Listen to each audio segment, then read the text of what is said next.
Hi guys! Welcome back again to my YouTube channel. So by the way guys, ayan, maraming salamat po pala sa walang sawang pagsubaybay sa atin pong daily love reading. And kung ikaw ay bago pa lang sa ating channel, mag-subscribe na po kayo. Then i-click mo na rin yung ating notification bell para lagi kang updated sa ating mga bagong upload. So by the way guys, tignan natin kanino bang love reading yung masasagap natin ngayong araw. Okay. So guys, paalala lang po, no, gusto ko lang kayong i-remind na sa mga naghahanap po ng zodiac sign, single sign, individual, ina-upload ko po yan sa kabila kong channel, sa Jade Tarot, okay? So, pwede nyo rin ako guys, i-subscribe sa kabilang channel, kasi nag-upload po ako doon ng weekly and monthly reading. So, tignan natin kung kailan kaya gumawa ng for second quarter. Sa ngayon, medyo relax muna. Kasi busy pa sa ibang bagay. Okay, sa mga nag-aantay ng second quarter. Okay, so by the way, tignan natin. Kanina po ba itong love reading? So, paalala lang guys, no, na ang reading natin ay general reading lamang. So, take what resonate and leave what doesn't. Okay.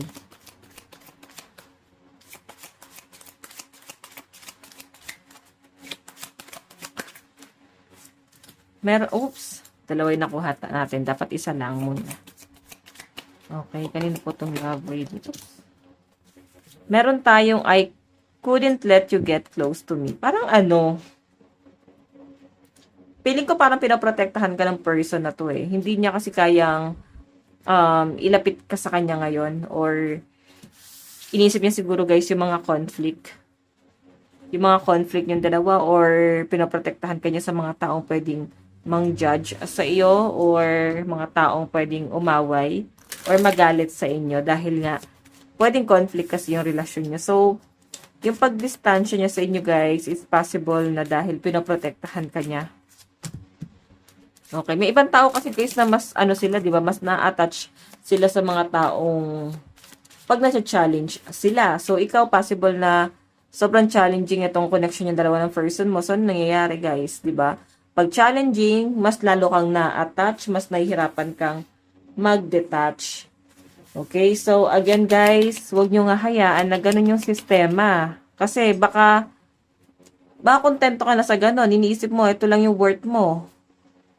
Baka meron pang ibang mas magandang bagay na pwedeng mangyari sana bukod dyan. Pero nga dahil mas ina-accept mo sa sarili mo na ito lang yung worth mo, so yan na. Diba? Hindi mo nga alam kung pagprotekta ba to or pag-iwas na yung ginagawa niya sa inyo. Tignan natin. Baka ikaw ay kinakaila nitong taong to. And ano ba yung dahilan? Okay, dito mo tayo sa message ng person mo. Meron tayong, you don't know how hard it was to let you go. Okay, nahirapan din naman pala siya.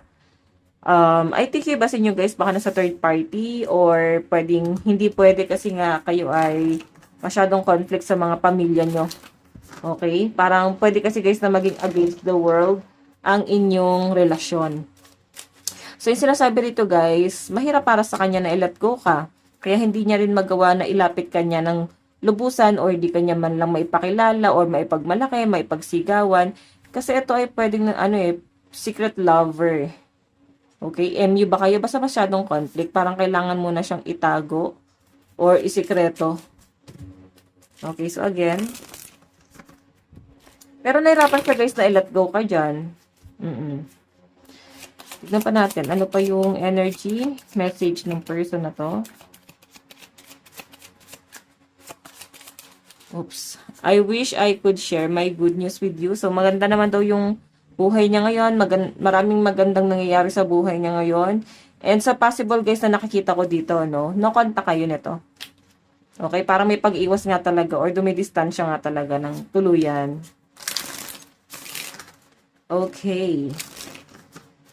Additional message. Oops.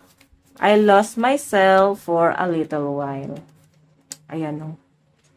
Di siya makapag-focus sa ginagawa niya ngayon. And nakikita ko sa person mo na ang dami niyang kinoconsider ngayon. As in, parang medyo balisa at parang nakikita ko sa kanya na hindi siya makapag-focus sa trabaho niya. Then, pansin yan guys ng mga taong nakakasama niya eh. Family niya, ayan, ayusin ko lang to guys. Family niya, kung may person to na ibang dahilan kung bakit guys masyadong conflict ang connection na meron kayo guys. Napapansin na parang balisa tong partner mo, ba't parang hindi makapag-focus, bakit parang dumidistansya sa inyo. May iba na pala guys nakakahulugan ng loob. Diba? Yun nga is ikaw na yung nakakahulugan ng loob niya dito. And again guys, hindi talaga siya guys makapag-focus. So malakas guys yung energy na yung iba sa inyo nasa third party or pwede ikaw yung third party. Okay, tingnan pa natin. Additional message. Meron tayong ayan, sabi dyan, we will be together again. So, sinasabi niya naman na magkikita pa rin kayo, mag-uusap pa rin, or pwedeng aware na kayo dito. Pwede na pag-usapan nyo na, oh, antayin ko lang malisto, magkokontak ako sa'yo, basta chill-chill ka lang muna dyan. Baka ganon yung mga hanas nyo dyan. So, sinasabi niya kasi dito guys, na magkikita or mag-uusap pa rin kayo. So, I think depende to guys kung ano yung naging pag-uusap nyong dalawa, no? Okay? For example, ano ba yung mga naging pag-uusap? Like, wag mo nang mag-contact, wag mo nang mag-chat. So, ganon, no? Hindi ko alam guys yung sistema ng nasa third party. Hindi ko pa na-experience yan. Pero, yun yung lumalabas dyan. So, I think mga masyadong nasa conflict talaga kayong dalawa. Okay, so again, tignan natin. Oops. Meron tayong I'm not available. Diba? Taken talaga yung person na nilolook forward mo. May iba siyang, may iba siya guys kino-consider dito. May iba siyang nilolook forward dyan. So, yun po yung nakakita ko dyan. Okay? So, again, wait lang guys. Kumbaga parang, hindi naman totally parang nilolook forward. Pwedeng ikaw talaga yung nilolook forward, pero may kasama kasi siyang iba ngayon. So, talaga nasa conflict kayo at ikaw yung parang mas possible na nag-a-adjust dyan. Pwedeng aware ka or pwede itong person mo walang magawa kasi baka foreigner, baka arranged marriage yung meron sa kanila. So, wala rin siya magagawa. Though, aware din siguro guys yung person niya na nag-exist ka sa buhay niya, pero wala rin siguro silang magawa kasi nga arranged marriage to, no? So, uso yan guys, di ba, sa mga Muslim. Okay, sa Middle East. So, may ibang, no, may ibang lugar pa ata na parang ganyan, ina-arrange marriage. So, sa ngayon, ito pa lang yung nakikita ko dyan. Okay, so again,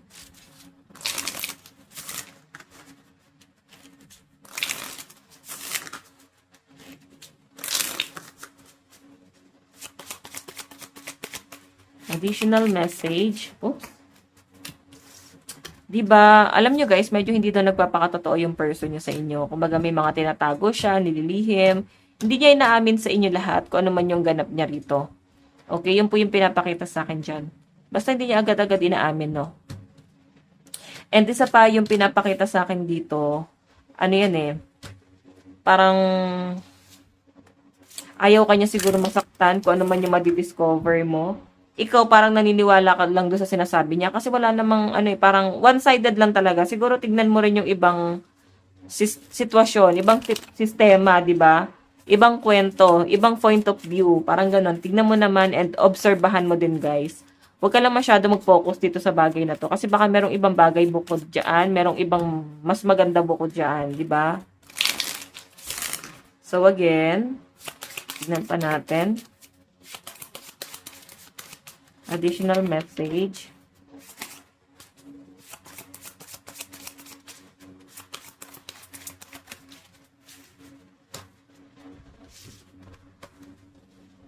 Di ba yan, no?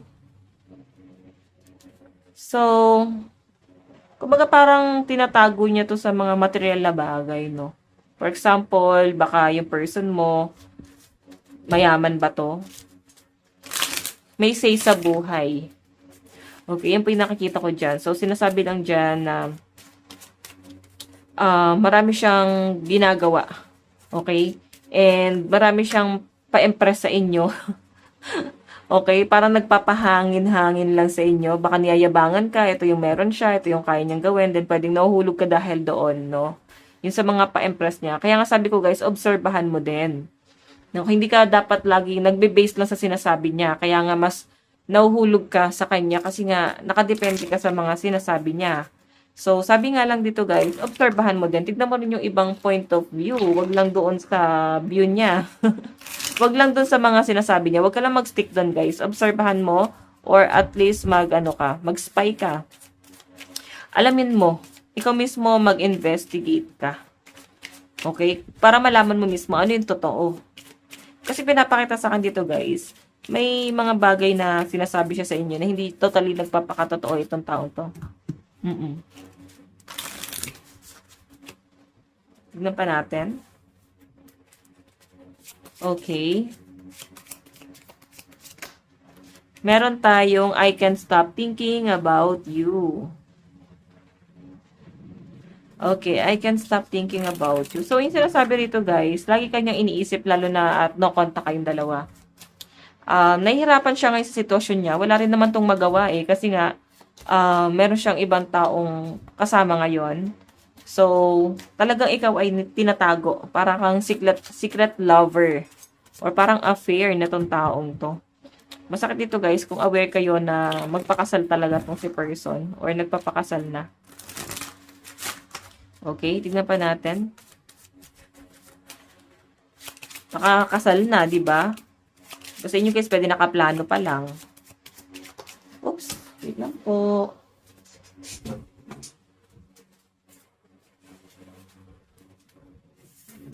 Ayan. I want to feel that way again. Pero parang ikaw talaga yung gusto niya. Medyo mahirap lang talaga sa side niya kasi wala siyang magawa, no? Pero dapat kasi kaya niya eh. Feeling ko yung mga nagpipigil dito, yung pwedeng mawala sa kanya eh. Dignidad, karangyaan, or something pwedeng manahin niya. Basta may mga ganong usapin, or baka may mga bagay itong kinukonsider talaga. Hindi pong kahit ganon yung, kahit mahal ka niya, hindi ka niya pwedeng piliin sa sitwasyon niya ngayon. Okay? Kasi nga, nakikialam na yung pamilya dito. Okay, so yun o, namimiss ka niya, gusto ka niya ulit ma-feel sa buhay niya, gusto ko niya ulit makasama. Nakikita ko sa taong to, nandun yung pagkasabik niya talaga na makausap ka ngayon. Hindi talaga to nakakapag-focus. Parang madalas tulala to, no? Iba kasi yung kasama niya. Okay, kung hindi naman to guys, arranged marriage, pwedeng ito yung choice niya eh. Pwede may asawa na talaga yan. Nung nakilala mo pa lang tong taong to guys, is committed na talaga siya sa iba. Pero naguguluhan siya, bakit siya nahuhulog sa inyo? Okay, ba't nahulog yung loob niya sa inyo? Tingnan natin. Additional message. Additional message. Spirit guide. Meron tayong the timing just wasn't right for us. Diba? Yung nakikita ko dito guys, parang tamang pag-ibig sa maling panahon. Ganun yung atake daw sa kanya. Kasi wrong timing daw kasi yung pagdating mo sa buhay niya. Parang bakit ngayon ka lang dumating sa buhay ko? Yun yung nasa sense ko dyan. Oo, bakit ngayon ka lang dumating sa buhay niya kung bakit masyadong, parang kung kailan masyado ng komplikado yung sitwasyon, mahirap na guys kumawala, mahirap na guys ayusin, no? Mahirap nang bigyan ng katwiran. Okay? Tignan pa natin.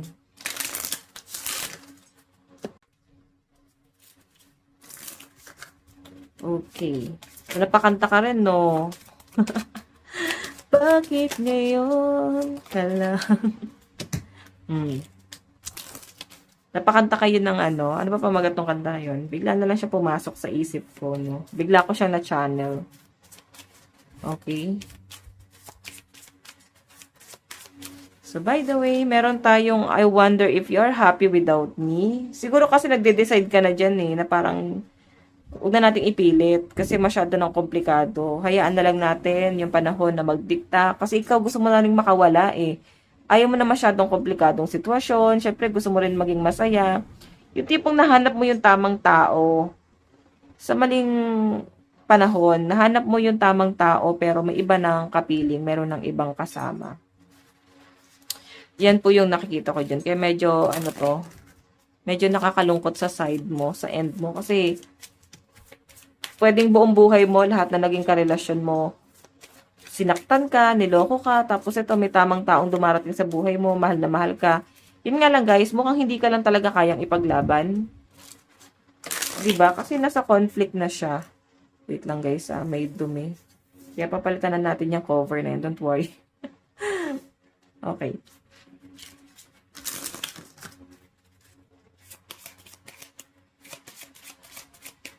Additional message.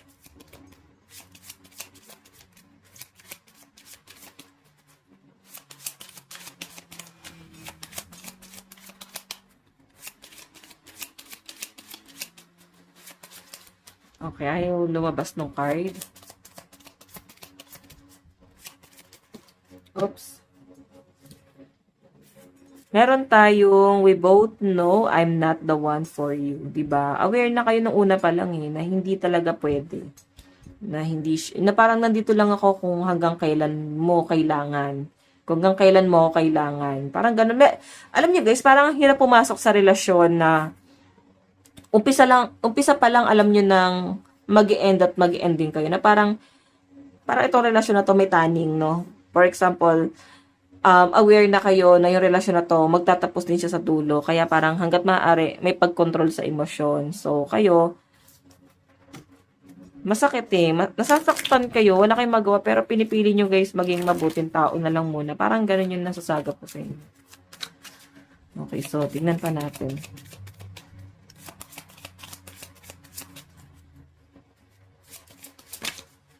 Meron tayong, it was my fault, but I blame you. Diba? Kasalanan niya pero ikaw yung sinisisi niya. Ano ba? Baka ikaw naman yung nagbigay ng ganitong sitwasyon. Na parang, okay lang sa akin, hanggat kailangan mo ko nandito ako, ganyan-ganyan. Baka ikaw naman yung talagang pumasok or nangulit or parang, pero sabi niya kasi kasalanan naman niya pero ikaw yung nasisisi niya. Okay? Siguro biglang ikaw na lang yung biglang sumulpot sa buhay niya. Hindi rin naman niya guys in-expect yung existence mo sa buhay niya, 'di ba? Meron tayong I look for you everywhere. Ayan, 'di ba? Parang hinanap ka talaga nitong taong 'to. Siguro talagang may pag-iwas ka na. Eh no, nagsinungaling siya. Oh, pwedeng di niya talaga sinabi totoo niyang status. Naging sinungaling siya sa inyo, guys. No? Hindi niya sinabi totoo niyang sitwasyon. Ayan po yung sinasabi dyan. By the way, tignan pa natin. Kung ano yung totoo niyang status, kung marriage pa siya, single, hiwalay, hindi niya sinabi sa inyo, guys, eh. Siguro may masisi lang talaga tong taong to, no? Okay. Meron tayong I want you. Ikaw talaga yung gusto niya. Oh, uso naman to guys sa mga ano, 'di ba? Yung sa mga arranged marriage, hangga't kaya mong bumuhay ng asawa. Parang pwede naman kahit 2 asawa, 3 asawa. So nasa kakayahan mo 'yan kung hanggang kailan mo kaya, 'di ba? So sabi niya kasi gusto ka niya eh. Di natin masabi kung hanggang kailan 'yan, 'di ba? Tignan natin additional message. Diba? Let's rebuild what we lost. Diba? Gusto niya ulit magsimula ng bago. Kasama ka rito. Okay, so I think ito guys, matagal na ito nangyari sa inyo. Then ngayon parang babalik or bumalik na. Then parang sinasabi niya na buuin natin kung ano man yung mga naudlot sa atin. Pwedeng itong person na kadil mo ngayon is kasal, pero baka hiwalay. Kasi babalik siya eh. Or baka bumalik na nga. Pwedeng ka-connect mo na ngayon, asawa mo na ngayon. Then sinasabi dito na parang tara, magsimula ulit tayo ng bago. Simulan ulit natin yung mga naudlot na pagmamahalan natin dati. Parang ganun. So, love deserve another chance. Oh my God. Hihingi talaga ng second chance or magkakaroon ng second chance dito sa inyong connection talaga. Meron tayong I forgive you. I forgive you more. Okay. I forgive you for me and for us. Okay. Para sa lahat ng taong naapektuhan. So, nandun yung pagpapatawad para hindi na lumaki yung gulo. Okay, so siguro ikaw nagpatawad ka na kasi inisip mo, ayaw mo na ng issue, ayaw mo ng pag-usapan para hindi na lumaki yung sitwasyon. And sinasabi, I feel alone even when we're together. Ayan po. Okay, so parang sabi niya dyan guys, parang feeling niya mag-isa pa rin siya kahit na may iba na siyang kakonek. So ikaw lang yung nagbigay ng halaga or pagmamahal sa kanya, kaya siguro guys itong taong to babalik. Kasi yung connection nyo guys is umpisa pa lang aware na merong ibang taong nag-exist. Then I think medyo natagalan lang no bago maayos kung ano man yung dapat ayusin sa past. Pero ngayon guys, mukhang naayos naman, mukhang malaya naman na. And again, babalik pa rin siya. Pero nasa pag-uusap nyo guys, kung papabalikin mo pa. Kasi parang ikaw yung kusang umiwas. Oo, tignan natin ha.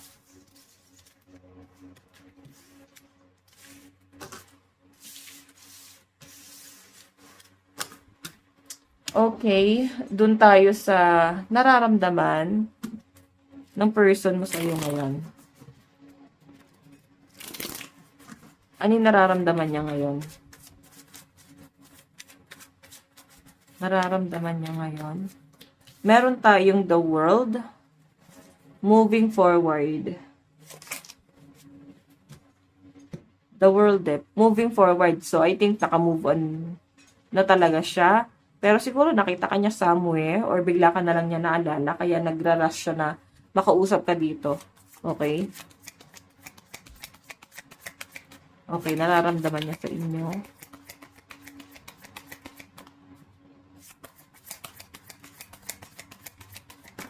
Oops. Meron tayong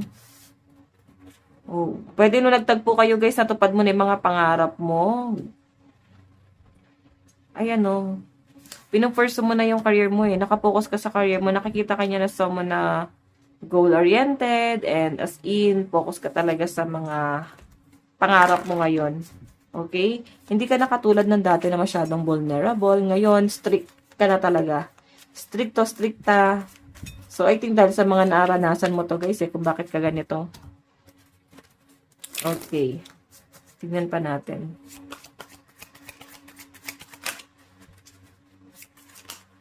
Meron tayo, Three of Swords. Naku. So, alam niyo ba guys, yung Three of Swords, nasasaktan yan. Yan yung pinapakita sa akin. Nasasaktan, nahihirapan. Ikaw yung someone, other person, na hindi niya talaga makalimutan. Nasa third party talaga kayo that time. Yung nararamdaman niya sa inyo nilagay ka niya sa ganong sitwasyon na hindi mo deserve. So, di ka niya gusto palayain that time, pero siguro naawa na rin sa inyo kasi nakikita niya nahihirapan ka Okay, tignan natin.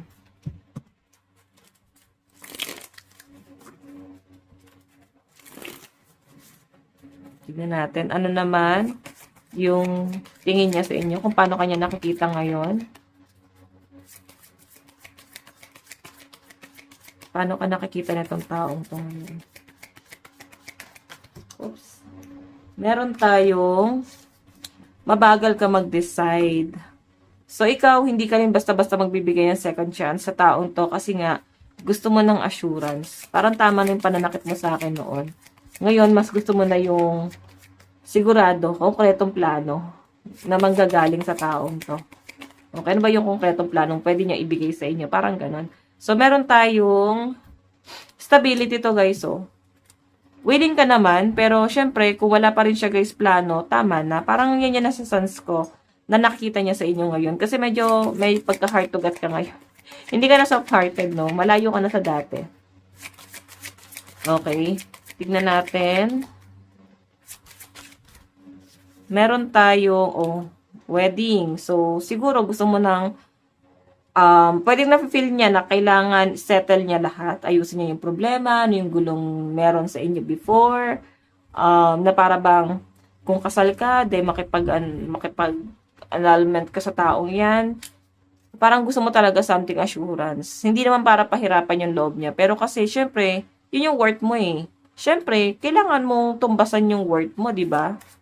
Ikaw, binabalyo mo yung sarili mo, ginagastusan mo yung sarili mo ng mga mamahaling gamit, makeup, or ano ba, yung mga skincare mo, di ba? Syempre, wino-workout mo yung sarili mo, pinapaganda mo, pinapamacho mo, tapos syempre saktan ka lang na ibang tao. Doon pa lang guys eh, grabe na yung pag-invest mo sa sarili mo. Kaya nga dapat alam mo yung worth mo.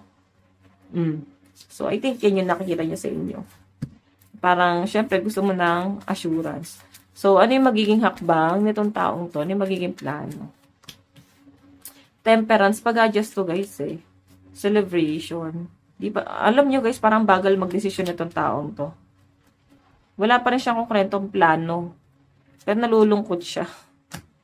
Hindi niya alam kung paano kasi gagawin eh. Kasi isip niya guys, pwede may mga taong pwedeng maapektuhan, masaktan, mahirapan. Ganun po. So again,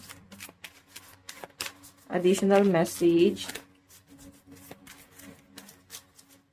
Meron tayong something to say pala, sorry.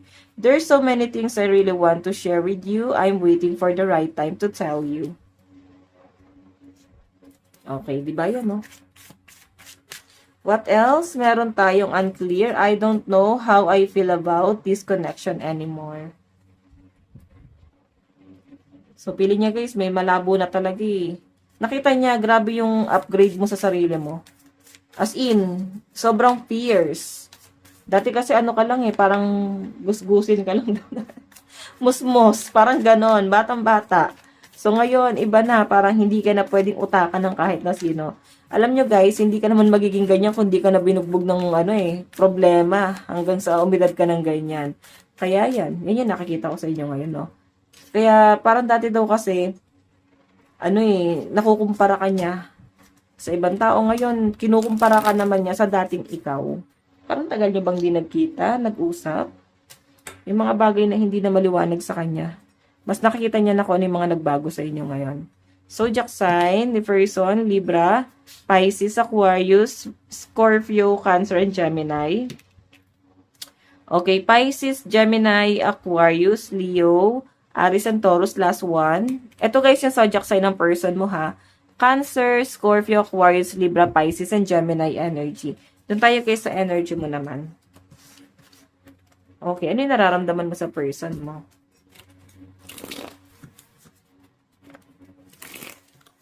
Nararamdaman mo sa person mo.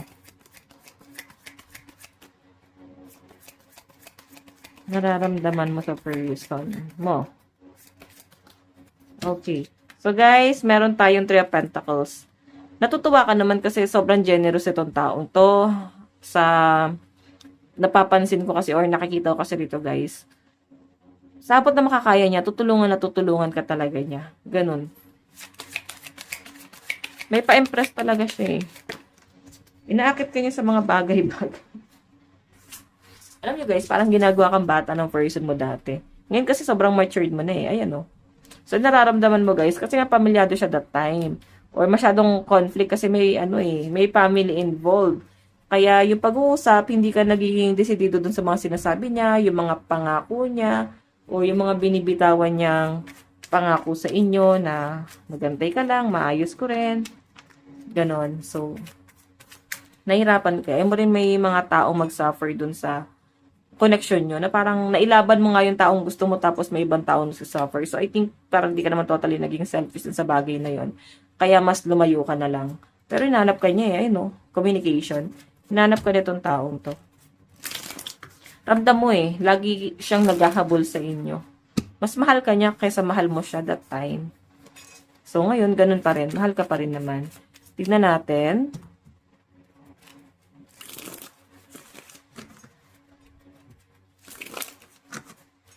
Tignan natin ano naman yung mga dapat mong gawin. Baka kasi hindi ka aware, no? Ano yung dapat mong gawin? Meron tayong the star. Abutin mo lang yung pangarap mo. Kasi to distraction lang to sa inyo. Okay? Wag ka basta-basta magpapadistract. meron tayong Four of Pentacles. Nakikita ko sa inyo guys, binavalue mo pa rin yung memories nyo together, no? Nakikita ko na parang nag-hold back ka pa rin. Pero hindi naman hino-hold back mo to dahil nga nangihinayang ka. Kasi parang baka kasi pinapaalala niya sa inyo. Or bigla na lang siya nagpakita sa inyo. Kaya yung energy mo rito, yun o. Napapaisip ka tuloy. So, Knight of Pentacles pa rin siya talaga nagpapaalala. Ano yung mga dapat mong gawin? Ito lang yun, guys. Distraction yung person mo kasi pinapaalala niya yung nakaraan. So, ikaw pwedeng manlulumo ka, magigilty ka, pwede kang bumigay. Kasi nasabi rito, focus. Huwag mo hayaang madistract ka. Okay, zodiac sign. Libra, Pisces, Aquarius, Gemini, Cancer, and Scorpio energy. Yun guys, yung mga lalakas na zodiac sign mo. And meron tayong Capricorn, Taurus, Pisces, Gemini, Aquarius, and Libra. Last one. Okay, Virgo, Leo, Sagittarius, Scorpio, Capricorn, and Libra energy. Okay, so guys, ito lang po ang inyong daily love reading. Bukas po ulit. God bless and love you all. Bye-bye.